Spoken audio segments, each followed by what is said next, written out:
মাননীয় প্রধান উপদেষ্টা, প্রথমে আমাকে এখানে ইনভাইট করার জন্য আমি আজকের আয়োজক সংস্থা ইউনাইটেড নেশনস অর্গানাইজেশনের কান্ট্রি অফিসকে আমি ধন্যবাদ জানাচ্ছি। 15.5 বছর জাতির উপরে অত্যাচারের যে স্টিম রোলার চলেছে, এর দ্বারা অনেকেই ভিক্টিমাইজড হয়েছে। জুলাইটা ছিল তার শেষ পরিণতি। শুরুটা ছিল কার্যত 2009 সালের 25 এবং 26 ফেব্রুয়ারি। ঢাকার পিলখানায় 57 জন দেশপ্রেমিক চৌকস প্রতিশ্রুতিশীল বিভিন্ন পর্যায়ের সামরিক কর্মকর্তাকে হত্যাকাণ্ডের মধ্য দিয়ে বাংলাদেশের উপর ফ্যাসিজমের থাবা শুরু হয়। তারপরে একে একে রাজনৈতিক দল, প্রথমে আমাদের দলটাকে দিয়েই শুরু করা হয় এবং শেষ পর্যন্ত যারা অপোজিশনে ছিলেন তারা কেউ বাদ পড়েননি। শুধু রাজনৈতিক দল নয়, এদেশের আলেম সমাজ, সাংবাদিক সমাজ, বুদ্ধিজীবী সমাজ, ব্যবসায়ীরা কেউই কিন্তু ফ্যাসিবাদের থাবা থেকে বাদ পড়েননি। অনেক সাংবাদিকের জীবনও চলে গিয়েছে, আবার কাউকে কাউকে জেলের ভাত খেতে হয়েছে। এমনকি হিউম্যান রাইটস নিয়ে যারা কাজ করেন তাদেরকেও সত্য কথা বলার জন্য জেলে থাকতে হয়েছে। এর পাশাপাশি নতুন আরেকটা সংস্কৃতি বাংলাদেশ দেখেছে, যেটাকে বলা হয়েছে আয়নাঘর। এ সংস্কৃতি এর আগে বাংলাদেশ কখনো দেখেনি এবং ব্যক্তিগতভাবে আমি নিজেও তার সাক্ষী।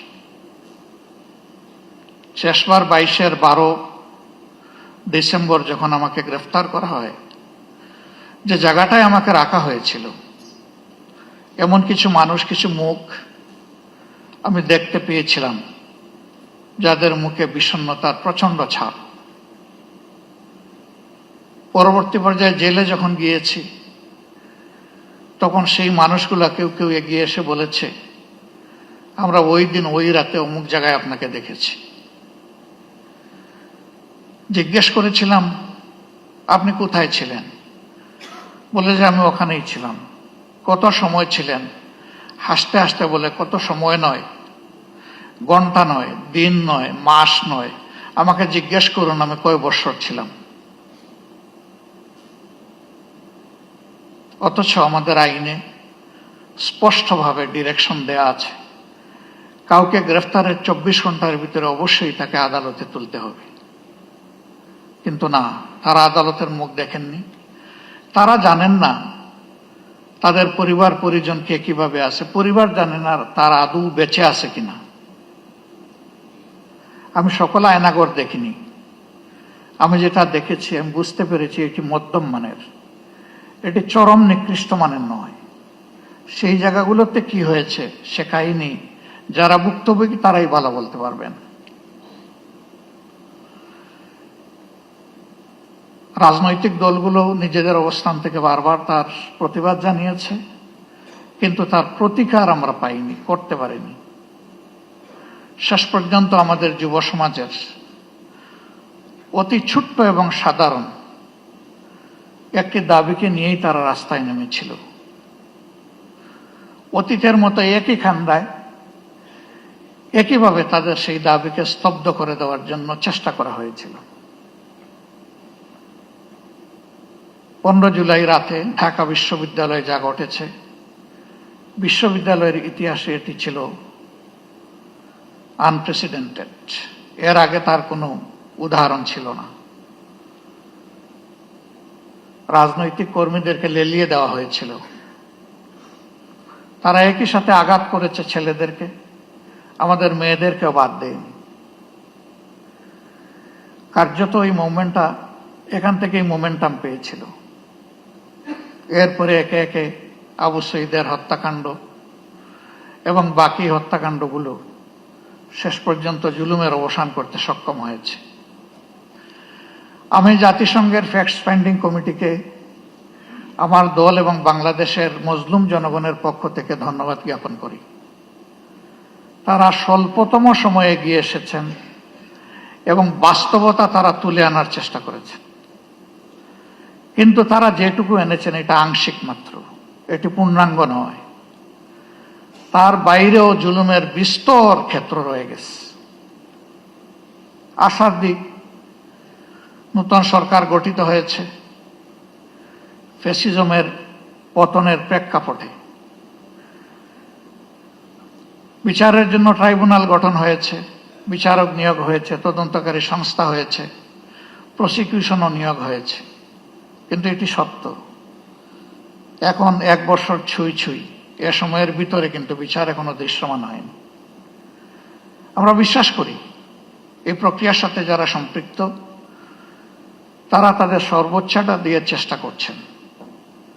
সরকারের কাছে আমাদের অনুরোধ, এই এফোর্ট কি যথেষ্ট, নাকি এই জায়গায় আরো কিছু করার আছে? যদি আরো কিছু করার থাকে সেটিই তো করা উচিত। সারা বাংলাদেশে আমার মতো আপনারা অনেকে ঘুরেন, সব জায়গায় তো কান্নার রোল। কেউ আপনজন হারিয়ে, আর কেউ নিজেকে হারিয়ে। আপনজন হারানোর বেদনা আমরা বুঝি, কিন্তু যারা নিজেকে হারিয়ে বসেছেন, এই যে ছেলেটাকে দেখানো হলো, শুধু দুটো চোখ না থাকার কারণে গোটা বিশ্ব তার জন্য অন্ধকার। সে কি একা? আমাদের হিসাব মতো এই সংখ্যাটা 500-র কাছাকাছি যারা চোখ হারিয়েছে। হাত পা হারিয়ে, মেরুদণ্ডে আঘাত পেয়ে, বুলেট বিদ্ধ হয়ে হাসপাতালের বিছানায় কিংবা নিজের বাড়িতে পড়ে প্যারালাইজ হয়ে কাতরাচ্ছে, এই সংখ্যাটা 250-র উপরে। যারা বিছানায় পড়ে আছে, আর যারা জীবন্ত লাশ হয়ে ঘুরছে, সেই সংখ্যাও 5000 কম নয়। আপনারা অনেকে জানেন, ইতিমধ্যে আমাদের সংগঠনের পক্ষ থেকে উদ্যোগ নিয়ে এই জুলাই যারা শহীদ হয়েছেন তাদের প্রোফাইলটা আমরা অন রেকর্ড নিয়ে আসার চেষ্টা করেছি। শতভাগ নিশ্চিত না হয়ে আমরা একটা নামও সেখানে যোগ করিনি। আমাদের এই প্রক্রিয়া অব্যাহত আছে, এটাকে আমরা ক্লোজ করিনি। 12 ভলিউমের এই শহীদ স্মরণিকা আমরা সকলের হাতে পৌঁছে দিতে পারিনি, তবে আমাদের ওয়েবসাইটে বাংলা, ইংলিশ এবং আরবিতে ইতিমধ্যেই আপলোড করা আছে। সেটা কেউ ভিজিট করলে আমরা খুশি হব। আমরা এবার হাত দিয়েছি যারা জীবন্ত শহীদ তাদের জীবন নিয়ে, এই অন্ধ, পঙ্গু, হাসপাতালের বেডে পড়ে থাকা প্যারালাইজড, তাদের বিষয়টা তুলে আনার জন্য। আমি সরকারকে অনুরোধ করব, এই কাজটা পূর্ণাঙ্গ যথার্থতা পাবে যদি সরকারি উদ্যোগে এটা হয়। আমরা আমাদের দিক থেকে পূর্ণ সহায়তা দিব ইনশাল্লাহ। যা আমাদের কাছে ম্যাটেরিয়ালস আছে তা দিয়ে, এবং আরো যা প্রয়োজন আছে আমাদের পক্ষে সম্ভব সঙ্গত সবকিছু দিয়ে। ইতিহাস যেন হারিয়ে না যায়, ইতিহাসটাকে ধরে রাখা উচিত। এবং শ্রদ্ধার সাথে এটা আমাদেরকে স্মরণ করতেই হবে। আজকে আমাদের এই বসাটাও ওই ত্যাগের বিনিময়ে। ওই ত্যাগটা না হলে আমার নিজেরও অবস্থা কি হতো আল্লাহ ভালো জানেন। এখানে আমরা যারা আছি, কে কোন অবস্থায় থাকতাম সেটা আল্লাহ ভালো জানেন। কাজেই আমাদের শহীদরা এবং জীবন্ত শহীদরা আমাদের অ্যাসেট, তারা আমাদের বোঝা নয়। এই স্বীকৃতি আমাদেরকে দিতে হবে।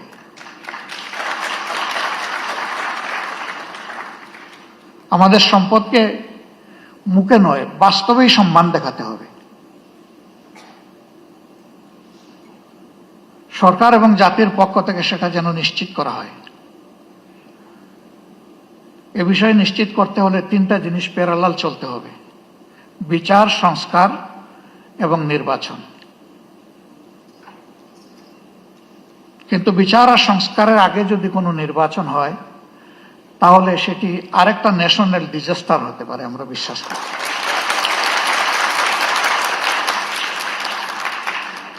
গত 26 তারিখ চীন মৈত্রী সম্মেলন কেন্দ্রে, সেখানে শহীদ পরিবার সোসাইটির একটা আয়োজন ছিল। 2-4 জন বক্তব্য রেখেছেন, পুরোটা শুনতে পারিনি আমার অসুস্থতার কারণে, আংশিক শুনে আমি চলে গেছি। তাদের প্রত্যেকে অত্যন্ত সিংহের মতো গর্জন করে বলেছেন, বিচার না দেখা পর্যন্ত আমরা কোনো নির্বাচন দেখতে চাই না।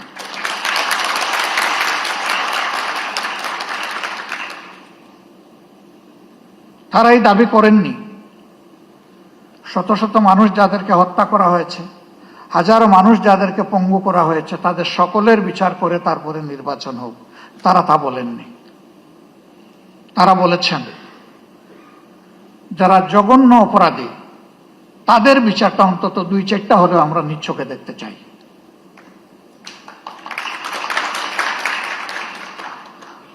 আমরা দেশ এবং জাতিকে ভালোবাসি সবাই। জাতিসংঘ ফ্যাক্টস ফাইন্ডিং এ যে ফ্যাক্টসগুলা তুলে এনেছে, তার সাথে যেগুলা অপূরণ আছে সেগুলাকেও সংযুক্ত করে বিচারটা ঠিকমতো হোক। তবে আমি অত্যন্ত দৃঢ়তার সাথে বলবো যে অবিচার আমাদের উপর করা হয়েছে, দল হিসাবে আমাদের নেতৃবৃন্দকে খুন করা হয়েছে বিচারিক আদালতে। এ ধরনের কোনো বিচারও দেখতে চাই না। বিচারটা যেন শতভাগ ট্রান্সপারেন্ট এবং ন্যায্যতার ভিত্তিতে হয়। এবং পার্সোনালি আমি বিশ্বাস করি ন্যায় বিচার প্রতিষ্ঠিত হলে কোনো অপরাধী পার পাবে না ইনশাআল্লাহ। যারা মানুষ খুন করেছে তারা তাদের ন্যায্য পাওনাটা বুঝে পাবে এবং বিচারহীনতার অথবা বিচারকে ধামা চাপা দেওয়ার যে সংস্কৃতি সেটা দূর হবে। আমরা আমাদের দলের পক্ষ থেকে প্রতিশ্রুতি দিচ্ছি, এই প্রক্রিয়ায় আমাদের পূর্ণ সমর্থন এবং সহযোগিতা থাকবে। জনগণের ম্যান্ডেটের ভিত্তিতে আমরা সরকার পরিচালনা করার সুযোগ পাই অথবা আমরা বিরোধী দলে থাকি, এ বিষয়ে আমাদের ভূমিকা হবে স্পষ্ট, ন্যায্য এবং অকুতভয়। আমরা কাউকে পরোয়া করে কোনো কিছু বলবো না, করবো না। ভয় করব শুধু আল্লাহ তাআলাকে। দায়বদ্ধ থাকবো প্রথমে নিজের বিবেকের কাছে, তারপরে দেশবাসীর কাছে। অন্যান্য দলের পক্ষ থেকে একই প্রতিশ্রুতি আসুক তা আমি প্রত্যাশা করি। কেউ না কেউ তো আগামী সরকার চালাবে, তাহলে যারাই চালাক তারা যেন জাতির এই আমানত রক্ষা করে, আমরা যেন বিশ্বাসঘাতক না হই।